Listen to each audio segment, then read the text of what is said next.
Alright, people, so I came here to address the criticisms people had with Chapter 268 of JJK. A lot of it is kind of scathing criticism instead of being a critique, but I'll get into that. First, are people who saying this chapter was rushed? Not really so much, and I'm going to explain to you why.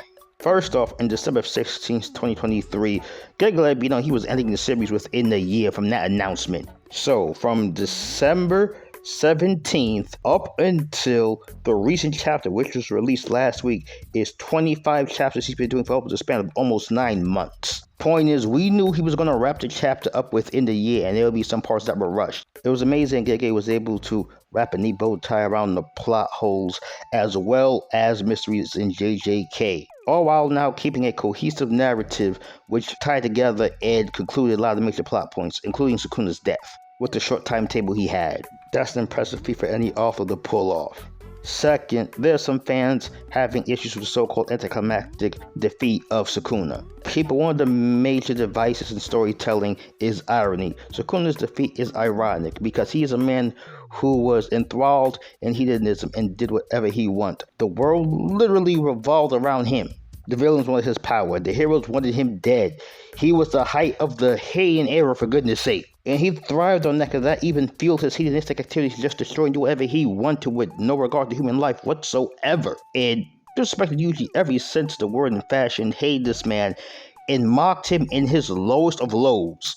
We remember this panel when he took Megumi's body and you just see Yuji broken down in tears. Sukuna right here is laughing with glee and calling him pitiful, only for Yuji to come back and show Sukuna those same pitiful eyes and feeling sorry for him, wanting him to be a better person, because Yuji and Sukuna are dichotomies of two different principles, good and evil. Yuji literally represents the love in the JJK world of understanding, while Sukuna literally represents the ignorance and evilness of curses, as they only care about destruction and causing havoc and chaos.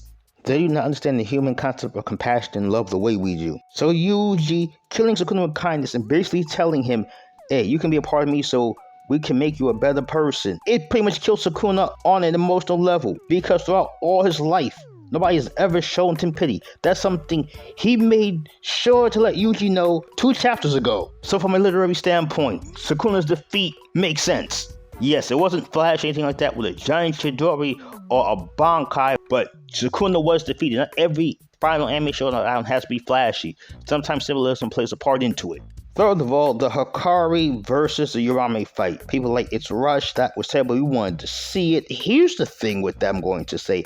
It was not integral to the main part of the story. The sorceress really combating the literal god of jujutsu sorcery before he could cause chaos and havoc on their world was the main point of the final arc. Gege spelled out for us that Jump Sukuna is literally the climax of Jujutsu Kaisen. Outside of showcasing the feats of Urame and Hikari, narratively speaking, what purpose does that fight serve to the overall arc and narrative of the story? Nothing.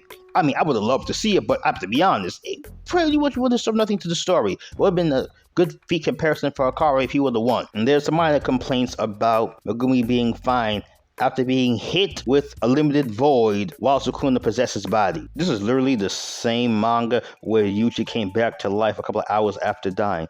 This is the same manga after Sukuna used Yuji's body to kill over 1,000 people. Yuji was able to get up, brush it off, and go fight Mahito with all the emotional damage. Then so Nobara nearly killed in front of him, had to deal with that, then to come back to defeat Mahito. All I'm saying is after all that carnage and chaos, there was no way Yuji should have gotten back up. He should have went to therapy. But hey, it's a manga, it's storytelling, story has to progress somehow. So certain uninformed parts have to be skipped. So overall, people are judging the manga before it's even finished. Yes, there's 3 chapters left, so wait until it's finished first. But overall, Gege has done a wonderful job with the cohesive narrative he started from chapter 1 to the current chapter he's about to do now. Any problem with Gege's work, in Taikubo's words, if you think you can make a better manga, I want to see you do it. You make one, draw it. These mangakas work tirelessly to give us beautiful pieces of work. So get off their back, understand the stresses and turmoil and obstacles they have to go through when trying to finish a manga, when the good portion of the fans are hypercritical at every single thing that the author does